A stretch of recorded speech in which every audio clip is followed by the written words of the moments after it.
السلام علیکم ورحمۃ اللہ وبرکاتہ نحمده ونصلی علی رسولہ الکریم اما بعد فاعوذ باللہ من الشیطان الرجیم بسم اللہ الرحمن الرحیم رب اشرح لی صدری ویسر لی امری واحلل عقدۃ من لسانی یفقہوا قولی۔ رمضان اللہ کا چنا ہوا مہینہ ہے، تمام مہینوں سے افضل، ہم سب کے لیے باعث رحمت، جس میں رحمت کے دروازے کھول دیے جاتے ہیں، جنت کے دروازے کھول دیے جاتے ہیں اور جہنم کے دروازے بند کر دیے جاتے ہیں،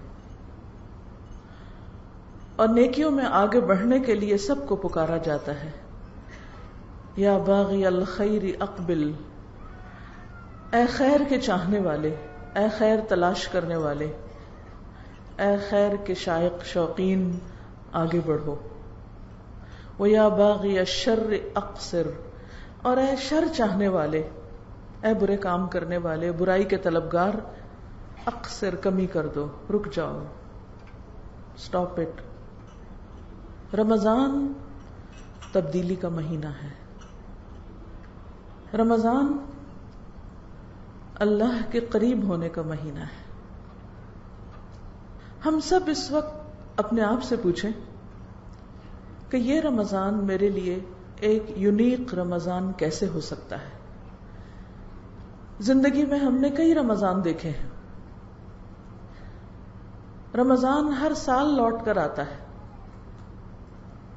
یہ ہمارے لیے کوئی نئی چیز نہیں، لیکن آخر وہ کیا بات ہے، وہ کیا خاص چیز ہے کہ جو ہمیں اس رمضان میں حاصل کرنی، جو ہم نے اب تک حاصل نہیں کی؟ ہم اس رمضان میں اپنے لیے کیا چاہتے ہیں؟ میرے لیے وہ کون سا سب سے اہم ترین گول ہے؟ میرے لیے رمضان کے اعتبار سے وہ کون سی ٹاپ پرائرٹی ہے؟ وہ کون سی ایک خاص چیز ہے کہ جس پر میں نے کام کرنا ہے پورا رمضان، اور پھر اینڈ پر دیکھنا ہے کہ کیا وہ چیز میرے اندر آئی ہے یا نہیں؟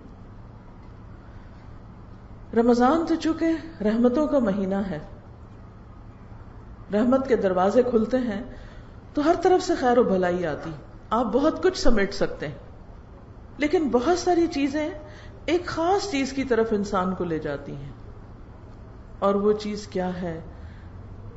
اللہ کے مزید قریب ہونا، اللہ کی قربت، تقرب اللہ، اللہ کے قریب ہونا، روزہ رکھ کر اللہ کے قریب ہونا، تراویح پڑھ کر اللہ کے قریب ہونا، دعا کے ذریعے اللہ سے قریب ہونا، ذکر کے ذریعے، صدقہ خیرات کے ذریعے، ہر چھوٹی اور بڑی نیکی اور خیر اور بھلائی کے کام کے ذریعے کچھ بھی میں کروں، میرا مقصود، میرا مطلوب، میرا گول کیا ہو کہ اس کے ذریعے مجھے کیا ملے؟ کیونکہ انسان جب محنت کرتا ہے، کوشش کرتا ہے، تو یقیناً اس کا کوئی بدلہ چاہتا ہے، کوئی صلہ چاہتا ہے۔ مثلا آپ کسی بھی چیز کی طرف جا رہے ہوتے ہیں، کوئی بھی سفر اختیار کرتے ہیں، تو آپ کی کوئی منزل ہوتی ہے جہاں آپ کو پہنچنا ہوتا ہے۔ مثلا آپ گھر سے نکلے، یہاں آنے کے ارادے سے آپ نے اپنی گاڑی انہی سڑکوں پہ ڈالی اور ایک خاص جگہ پر آ کر پہنچے۔ اگر یہ ایڈریس آپ کو معلوم نہ ہوتا تو خواہ آپ 1 گھنٹہ بھر گاڑی چلاتے، آپ یہاں نہیں پہنچ سکتے تھے۔ تو یہاں پہنچنے کے لیے سب سے پہلی چیز کیا کہ آپ نے راستہ معلوم کیا اور منزل کا پتہ لگا کر وہاں پہنچے۔ ہمیں بھی رمضان میں اپنی منزل کا پتہ ہونا چاہیے، کہاں پہنچنا ہے، یہ سب کچھ کیوں کرنا ہے۔ میں آج دورہ قرآن سننے جا رہی ہوں، میں قرآن کی تلاوت کر رہی ہوں، میں قرآن پڑھا رہی ہوں، میں ذکر کر رہی ہوں، میں کھانا بنا رہی ہوں کہ کسی کو کھلا سکوں، کسی کا روزہ افطار کرا رہی ہوں، کسی کے لیے سحری بھجوا رہی ہوں، کسی کے لیے راشن کا بندوبست کر رہی ہوں۔ کیوں کر رہی ہوں، کیا چاہتی ہوں، مجھے کیا حاصل کرنا ہے. ایک ہی چیز ہر وقت ذہن میں گونجتی رہے، مجھے اللہ کا قرب چاہیے، اس کے سوا کسی اور چیز پہ راضی نہ ہو. مجھے ہر کام سے اللہ کا قرب چاہیے. جب روزہ رکھ رہے ہوں، سحری کے لیے اٹھے، نیند سے آنکھ نہیں کھل رہی، تھکے ہوئے ہیں رات کے، لمبا قیام کر کے سوئے، اب اٹھا نہیں جا رہا، کیوں اٹھنا ہے، کس کے لیے اٹھنا ہے؟ اللہ کے لیے اٹھنا ہے. اس تکلیف سے، نیند توڑنے سے کیا چاہیے؟ اللہ کا قرب چاہیے. مجھے اللہ کے قریب ہونا ہے، کیونکہ میرے لیے وہ ہستی سب سے اہم ہے. باقی سب تو اس کی مخلوق ہیں. کوئی پیارے سے پیارا انسان آپ کا اس کی کریشن ہے، کوئی محبوب سے محبوب ترین چیز آپ کی، سونے چاندی کے ڈھیر، کریشن ہے اس کی. یہ نہیں، ان کا بنانے والا چاہیے، اس کی محبت چاہیے، اس کی رحمت چاہیے، اس کی معرفت چاہیے، اس کی پہچان چاہیے. دنیا میں جتنی بھی چیزیں ہیں، کل من علیہا فان، سب فنا ہونے والی ہیں، سب کچھ ختم ہو جائے گا. کسی بھی چیز کے پیچھے بھاگتے رہیں، جتنا چاہے بھاگیں، کوئی بھی چیز سمیٹیں، جتنی چاہے سمیٹ لیں، لیکن بالآخر ہر چیز کو ختم ہونا ہے. وہ سب چیزیں رکھی رہیں گی، آپ چلے جائیں گے دنیا سے. نہیں، مجھے ختم ہونے والی چیزیں نہیں، ان سے آگے کچھ چاہیے. وہ چاہیے جس کو کبھی فنا نہیں ہونا. حی لا یموت، جو زندہ ہے، جس پر کبھی موت نہیں آئے گی، جو ہمیشہ جاگتا ہے، جسے کبھی نیند نہیں آتی، جسے کبھی اونگ نہیں آتی. سب غافل ہو جاتے ہیں، وہ لمحے بھر کے لیے آنکھ جھپکنے کی دیر بھی غافل نہیں ہوتا. مجھے اس کو راضی کرنا ہے، مجھے اس کو خوش کرنا ہے. اس لیے رمضان کی ساری بھاگ دوڑ، سال کے 11 مہینے تو ہم دنیا کے پیچھے بھاگتے رہتے ہیں نا، لیکن رمضان کی ساری بھاگ دوڑ صرف اور صرف ایک اللہ کے لیے. ان صلاتی ونسکی ومحیایا ومماتی للہ رب العالمین لا شریک لہ وبذلک امرت وانا اول المسلمین. مجھے یہ نہیں دیکھنا کہ کوئی اور یہ کر رہا ہے یا نہیں. انا اول المسلمین، میں سب سے پہلے سر تسلیم خم کرنے والا.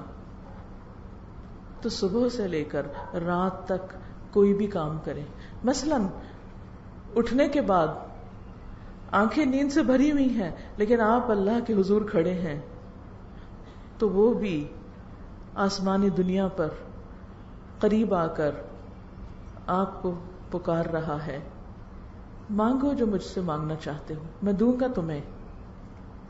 تو جب انسان کا کنیکشن اس کے ساتھ ہو جاتا ہے تو نیند جیسی چیز بھی چلی جاتی ہے. آپ نے دیکھو گا آپ گہری سے گہری نیند سوئے، لیکن اگر کوئی آپ کا محبوب ترین انسان آ جائے تو کیا آپ سوتے رہیں گے؟ سب چھوڑ کے آپ اٹھ کھڑے ہوں گے اور یہ ظاہر بھی نہیں کریں گے کہ میں نیند سے اٹھا ہوں. یہ ناگواری کے اثرات بھی نہیں آئیں گے. پھر آپ دیکھیے کہ آپ کچن میں جاتے ہیں، افطاری بناتے ہیں یا لگاتے ہیں، یا جو بنا رہے ہیں ان کو انسٹرکشنز ہی دیتے، کچھ بھی کرتے ہیں. اس وقت آپ کو احساس ہوتا ہے باقی سب گھر والے سو رہے ہیں، میں کیوں جاگ رہی ہوں؟ یہ کیا مصیبت ہے؟ سارے کام میرے ہی ذمہ، سب آرام کریں اور میں کام کروں. اس سے اچھا تھا عورت نہ ہوتی، کچھ اور ہوتی، عورت نہ ہوتی. اتنے کام کرنے پڑتے ہیں، اتنی ذمہ داریاں ہیں مجھ پہ. کیا سوچ آپ کا دل ٹھنڈا کر دے گی؟ کیا چیز آپ کے اندر ایک خوشی کی لہر دوڑا دے گی؟ کس چیز سے آپ پرسکون ہو کر شکر گزار ہو جائیں گے کہ اللہ تیرا شکر ہے، تو نے مجھے اس کام کے لیے چنا کہ میں سارے گھر والوں کے لیے سحری کا انتظام کروں، سب کو میں کھانا کھلاؤں. میں کیوں کھانا بنا رہی ہوں؟ میں کیوں سحری تیار کر رہی ہوں؟ میں کیوں کچن میں کھڑی ہوں جبکہ لوگ آرام سے ابھی سو رہے ہیں؟ کس کے لیے؟ کس کے لیے؟ اللہ کے لیے، تاکہ میرا رب مجھ سے خوش ہو جائے. سارا غم جاتا رہے گا کیونکہ رب چاہیے. پھر اس کے بعد آپ سب کو کھلا چکتے ہیں, سب میز چھوڑ کے چلے جاتے ہیں. باقی کام کس کا رہ جاتا ہے؟ آپ کا رہ جاتا ہے. اور کبھی کبھی غصہ بھی آنے لگتا ہے, یہ کیا بات ہوئی, اٹس انفیئر, اور آپ برتن پٹکنے لگتے ہیں, غصے میں آ جاتے ہیں. روزہ رکھا ہوا ہے, غصے سے بھرے ہوئے ہیں, کیا فائدہ ہے ایسے روزے کا؟ ایک ایک برتن کیوں پیار سے اٹھاؤں, کیوں واش کروں یا واش کرنے کے لیے رکھوں؟ کس کے لیے؟ اپنے رب کے لیے. ہم دنیا بھر کے انسانوں کی خدمت کو باعث فخر سمجھتے ہیں. اگر کسی شخص کے بارے میں آپ کو یہ پتا چلتا ہے کہ وہ سوشل ورکر ہے, وہ خدمت خلق کا کام کرتا ہے, وہ انسانوں کی فلاح و بہبود کا کام کرتا ہے, آپ بہت خوش ہو جاتے ہیں, آپ اس کی بہت عزت کرتے ہیں, احترام کرتے ہیں. اتنا اچھا انسان, یہ انسانوں کے کام آتا ہے. لیکن کیا وہ انسان نہیں جو آپ کے گھر میں ہے؟ گھر والوں کی خدمت, گھر والوں کی مدد کر کے آپ کے اندر وہ اطمینان کیوں نہیں آتا؟ آپ اس کو کام کیوں نہیں سمجھتے؟ وہ باعث اجر کیوں نہیں؟ اس پر کوئی اور آپ کو اجرت نہیں دے سکتا, لیکن وہ جانتا ہے جس کے لیے آپ کر رہے ہیں. پھر چونکہ تنہائی کا وقت ہوتا ہے تو اندر سے طرح طرح کے خیال اٹھتے ہیں. آپ کو اپنی کوئی بہن یاد آ جاتی ہے, اس کے گھر میں تو اتنے نوکر ہیں, اس کو تو ایسی اور ایسی فیسلٹیز حاصل ہیں, اس کے گھر میں تو آٹومیٹک واشنگ مشین ہے, ڈش واشر ہے, اور پھر آپ کی آنکھوں سے آنسو چھلکنے لگتے ہیں. میری قسمت پھوٹ گئی, میں یہاں کیوں آ گئی؟ ساری شکر گزاری جاتی رہتی ہے. نہیں بھائی, مومن کو تو ایک کانٹا بھی چبھتا ہے تو اس کے لیے اجر لکھا جاتا ہے, وہ اس کے گناہوں کا کفارہ ہوتا ہے.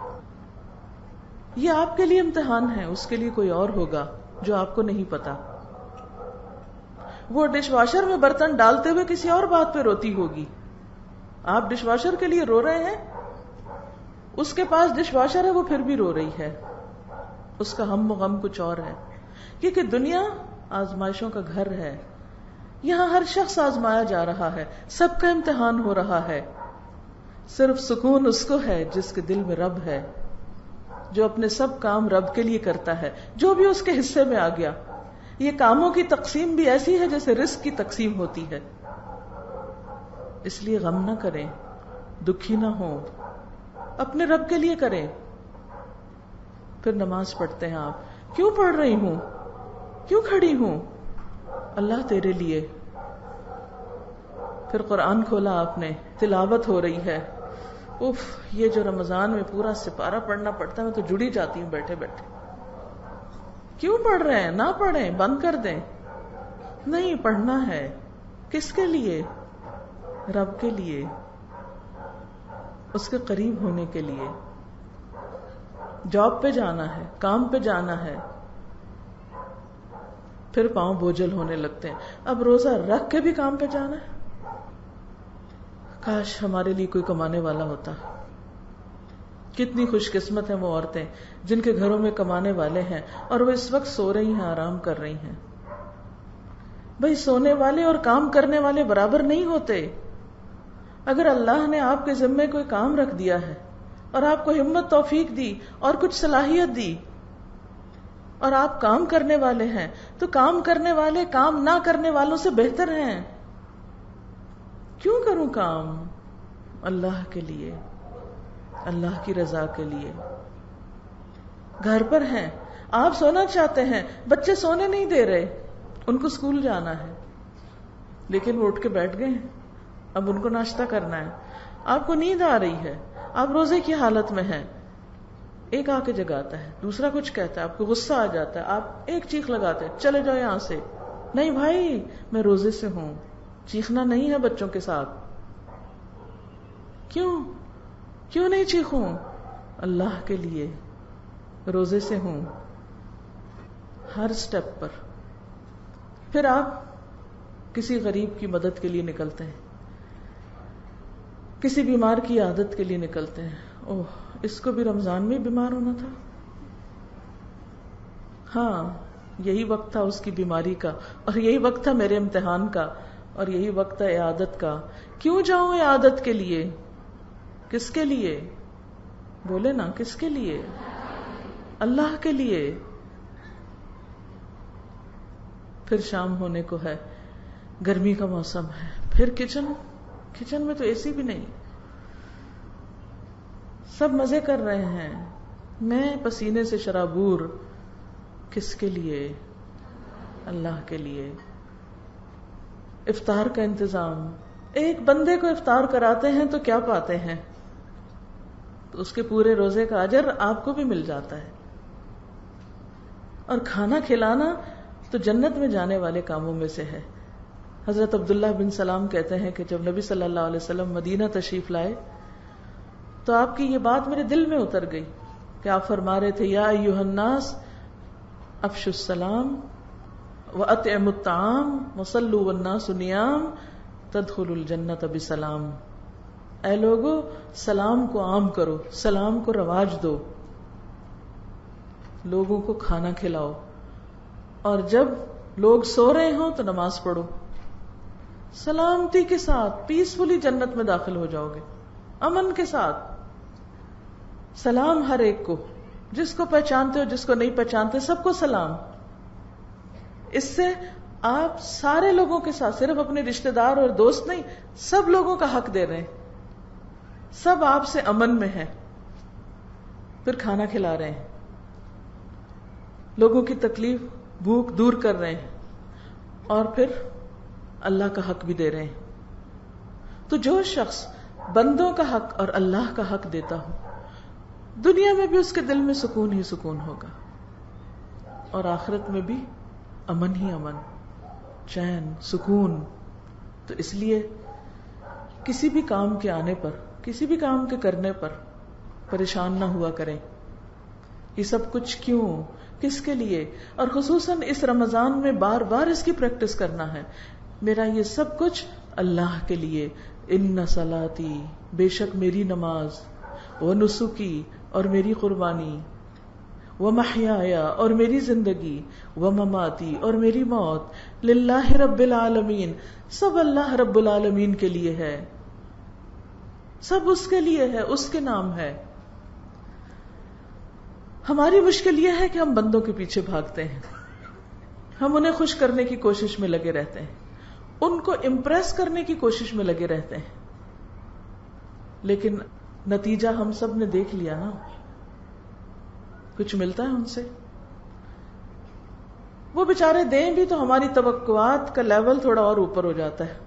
وہ وہاں دوڑ بھاگ کے پہنچتے تو ہم تھوڑے اور اوپر چڑھ چکے ہوتے ہیں کہ نہیں یہاں تک آ جاؤ. وہ ہوتا ہے نا کہ جیسے پہاڑ پہ اگر دو لوگ چڑھ رہے ہوں تو نیچے والے نے اوپر والے کو میٹ کرنا ہو تو بائی دا ٹائم نیچے والا اوپر والے تک آتا ہے وہ تھوڑا اور اوپر جا چکا تھا. پھر آپ کہتے ہیں اچھا میں بھی ذرا اوپر اور چڑھ جاؤں. جب تک آپ اس تک پہنچتے وہ تھوڑا اور اس کا نخرہ بڑھ چکا ہوتا ہے اور آپ تھک ہار جاتے ہیں.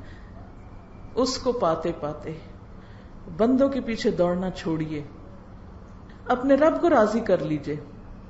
اگر رب راضی ہو گیا تو بندے بھی ہو جائیں گے.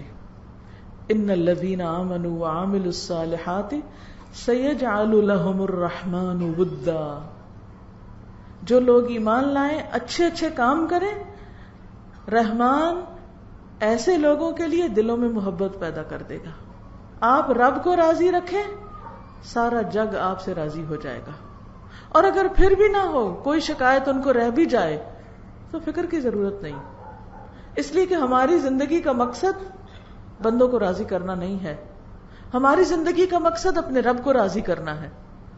اور جب ہم بندوں کو بھی راضی کریں تو اس لیے کریں کہ اس سے بھی رب راضی ہو. میں اپنے روٹھے ہوئے شوہر کو کیوں مناؤں؟ میری بھی تو کوئی عزت ہے، میں کیوں منتیں کروں؟ میں بھی نہیں بولتی، ٹھیک ہے نہیں بولے، لیکن نتیجہ کیا ہوتا ہے؟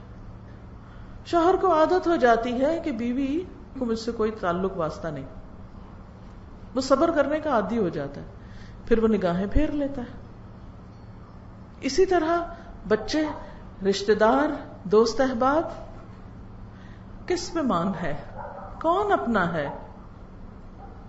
سب بے وفا ہیں. کس اعتبار سے؟ کہ اگر آپ ان کے ساتھ اچھا کریں گے تو آپ کو جواباً اچھا ملے گا. ایسے لوگ دنیا میں گن کے بھی آپ کو نہیں ملیں گے کہ آپ ان کے ساتھ برا کریں اور وہ آپ کے ساتھ اچھا کریں. لہذا اگر اللہ سبحانہ وتعالیٰ نے ہم پر ہمارے ماں باپ کا حق رکھ دیا ہے کہ ان کے ساتھ احسان کرو، ان کے ساتھ اچھا کرو، تو اس لیے نہیں ہمیں کرنا کہ وہ ہمیں اور دیں.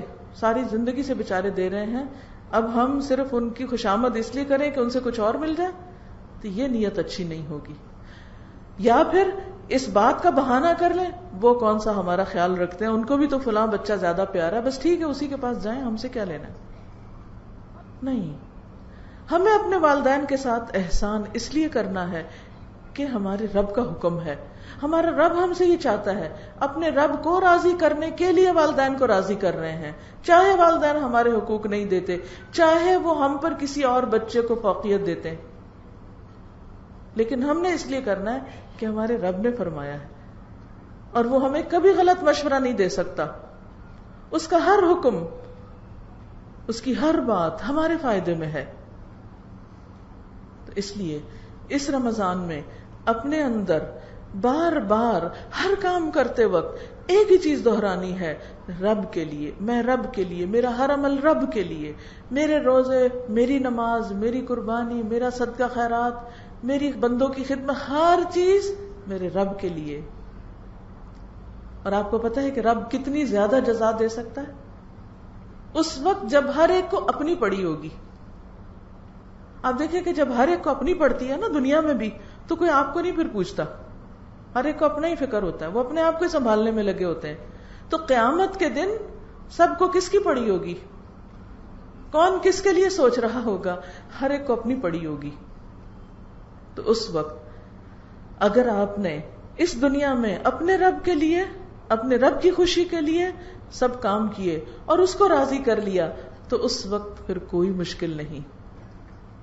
وہ کہتے ہیں نا، روزہ دار کے لیے دو خوشیاں ہیں، ایک خوشی جب وہ افطار کرتا ہے اس وقت، اور دوسری اپنے رب سے ملاقات کے وقت. رب سے ملاقات اور رب کا دیدار یہ اتنی بڑی چیز ہے کہ دنیا میں تو ممکن بھی نہیں. کیونکہ دنیا میں اس وقت کریشن میں سے سب سے مضبوط چیز کیا ہوتی ہے؟ پہاڑ. پہاڑ سب سے مضبوط آپ کی چیز نظر آتی ہے نا. اور پہاڑوں میں سے ایک بہت مضبوط پہاڑ تھا، نام کیا تھا اس کا؟ طور، جس کی قسم اللہ نے کھائی. جب موسیٰ علیہ السلام نے یہ خواہش ظاہر کی کہ اللہ میں آپ کو دیکھنا چاہتا ہوں، رب ارنی، تو اللہ تعالیٰ نے کیا فرمایا؟ لن ترانی، تم دیکھ سکتے ہی نہیں، پاسبل نہیں، یہاں ممکن ہی نہیں، تمہارے اندر وہ کیپیسٹی ہی نہیں. وَلَكِنِ انظُرْ إِلَى الْجَبَلِ، پہاڑ کو دیکھو، فَإِنِ اسْتَقَرَّ مَكَانَهُ فَسَوْفَ تَرَانِي، اگر یہ اپنی جگہ رہ گیا تو تم بھی مجھے دیکھ لو گے. فَلَمَّا تَجَلَّى رَبُّهُ لِلْجَبَلِ، تو کیا ہوا؟ جب اللہ نے اس پہاڑ پہ تھوڑی تجلی ڈالی تو پہاڑ کا حال کیا ہو گیا؟ ریزہ ریزہ. اور موسیٰ کا حال کیا ہو گیا؟ وَخَرَّ مُوسَىٰ صَعِقًا، بے ہوش ہو گئے. پہاڑ بھی طاقت نہیں رکھتا مضبوط ترین ہونے کے باوجود. اگر اس وقت مضبوطی پہاڑ کی محسوس نہیں ہوتی تو آپ کسی بھی پتھر کو ذرا ہاتھ میں لے کے دیکھیے، کسی چٹان پہ ذرا ہاتھ رکھ کے دیکھیے، کہ وہ ہاتھ رکھیں گے تو لگے گا جیسے آپ کو دھکا دے رہی ہے، آپ اس کو نہیں ہلا سکتے، اتنی مضبوطی اس کے اندر ہوتی. اگر پہاڑ ریزہ ریزہ ہو جائے اس لیے کہ وہ اللہ کی تجلی کو برداشت نہیں کر سکتا، تو میں اور آپ تو پہاڑ کے مقابلے میں بہت ہی لچکدار ہیں، اس دنیا میں نہیں ممکن. لیکن جب انشاءاللہ آپ اللہ کو راضی کر کے آخرت میں پہنچیں گے تو اللہ تعالیٰ آپ کو وہ جسمانی قوت جو پہاڑوں سے بھی زیادہ ہوگی، نظر میں وہ قوت، ابھی تو ہم این کے لگائے رکھتے ہیں نا تب بھی سب صحیح نظر نہیں آتا، نگاہوں کو وہ قوت، دل کو وہ قوت، کیونکہ بہت سی چیزیں ہم نگاہوں سے تو دیکھ لیتے ہیں، دل میں برداشت نہیں ہوتی اس کو دیکھنے کی. بعض سین ایسے ہوتے ہیں نا کہ آپ دیکھتے ہیں آنکھ بند کر لیتے ہیں. تو وہاں یہ ساری قوتیں ملیں گی. یہ مضبوطی کہاں سے آئے گی؟ یہ ایمان کی مضبوطی، اخلاق کی مضبوطی، کردار کی مضبوطی، اس چیز کی مضبوطی کہ آپ سب کچھ اللہ کے لیے کر سکتے ہیں. یہ ایک مضبوط کیریکٹر کی علامت ہے کہ آپ بندوں کے رویوں کے تابع نہیں ہیں. بندوں کے رویے کے تابع ہونے کا مطلب کیا ہے؟ کہ جیسا وہ کریں ہم بھی ویسے ہی کریں. اگر وہ اسمائل کریں تو ہم بھی کریں گے، وہ سلام کریں تو ہم بھی کریں گے، وہ ہمیں کچھ دیں گے تو ہم بھی دیں گے، وہ اچھا کریں گے تو ہم اچھا کریں گے، اور اگر وہ اچھے نہیں تو ہم بھی اچھے نہیں. ہمیں کیا سمجھا ہوا ہے؟ نہیں، یہ کردار کی مضبوطی نہیں ہے، یہ ایروگینس ہے. ایروگینس والی بھی ایک اکڑ ہوتی ہے لیکن وہ توڑ دی جاتی ہے، اور ایک کیریکٹر کی مضبوطی ہوتی ہے جسے کوئی چیلنج نہیں کر سکتا. تو جو بندہ ایمانی اعتبار سے مضبوط ہوگا، اخلاقی اعتبار سے مضبوط ہوگا، اس کے اندر یہ مضبوطی ہوگی کہ کوئی اس کو کھلونا نہیں بنا سکتا. وہ کسی کی خواہشات کا کھلونا نہیں بنتا. خواہشات کا کھلونا بننے کا مطلب کیا ہے؟ کہ آپ دوسرے کی مرضی پر چلیں.